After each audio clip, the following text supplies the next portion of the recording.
Hello viewers, welcome to Havish media.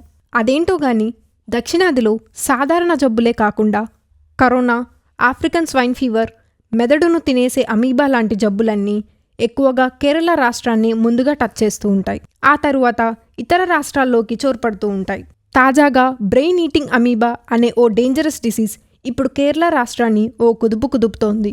ఇంతకీ ఏంటి ఈ బ్రెయిన్ ఈటింగ్ జబ్బు అనేది ఇప్పుడు మనం తెలుసుకుందాం. ఈ అమీబా పేరు నెగ్లేరియా ఫోలరి. ఇది సూక్ష్మజీవి.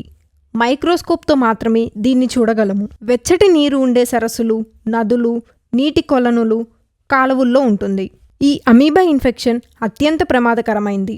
నీళ్ళల్లో ఉండే ఈ అమీబా మనిషి ముక్కు ద్వారా శరీరంలోకి ప్రవేశించి మెదడుకు సోకుతుంది. మెదడు కణజాలాన్ని దెబ్బతీస్తుంది. ప్రైమరీ అమీబిక్ మెనింజో ఇన్సైఫలిటిస్ అనే వ్యాధికి కారణమవుతుంది. సరిగ్గా నిర్వహించని వాటర్ పార్కులు, స్విమ్మింగ్ పూల్స్ నుంచి కూడా ఈ అమీబా సోకే ప్రమాదం ఉంది.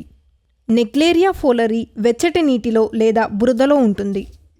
ఈ అమీబా వేడిని ఎక్కువగా ఇష్టపడుతుంది, అంటే వెచ్చని నీళ్ళల్లో ఎక్కువగా ఉంటుంది.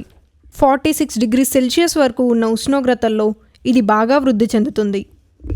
ఉష్ణోగ్రత అత్యధికంగా ఉన్న సమయంలో ఈ అమీబా ఇన్ఫెక్షన్లు ఎక్కువగా సోకుతూ ఉంటాయి. నీటి ఉష్ణోగ్రతలు ఎక్కువగా ఉండి తక్కువ నీరు ఉన్నప్పుడు ఈ అమీబా సోకే ప్రమాదం ఎక్కువ ఉంది. ఈ ఇన్ఫెక్షన్ ఒకరి నుంచి మరొకరికి సోకదు.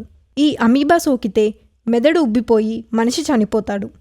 ఈ అమీబా సోకిన 5 రోజుల తరువాత PAM మొదటి లక్షణం కనిపిస్తుంది. ఇది సోకిన 12 రోజులలోగా తలనొప్పి, జ్వరం, వాంతులు, వికారం వంటి కొన్ని ప్రైమరీ లక్షణాలు కనిపిస్తాయి. ఆ తరువాత మెడపట్టడం, గందరగోళం అనిపించడం, కోమాలోకి వెళ్లడం వంటివి తరువాత దశలో కనిపించేవి. లక్షణాలు ప్రారంభమైన తరువాత వ్యాధి వేగంగా వ్యాపించి 5 రోజులలోనే మనిషి ప్రాణాలు తీస్తుంది. 1 నుండి 18 రోజుల్లో ఎప్పుడైనా రోగి మరణించవచ్చు. ఈ వ్యాధికి సరైన చికిత్స పొందడం అనేది సవాళ్లతో కూడిన పని. కొన్ని మందులు బాగానే పనిచేస్తున్నాయి, కానీ ఈ ఇన్ఫెక్షన్ను నయం చేసేందుకు ఉత్తమ మందులు ఏమిటి అనే దానిపై ఎక్స్పెరిమెంట్లు జరుగుతున్నాయి. మరిన్ని ఇలాంటి ఇంట్రెస్టింగ్ అప్డేట్స్ కోసం మన హవిష్ మీడియాని సబ్స్క్రైబ్ చేయండి.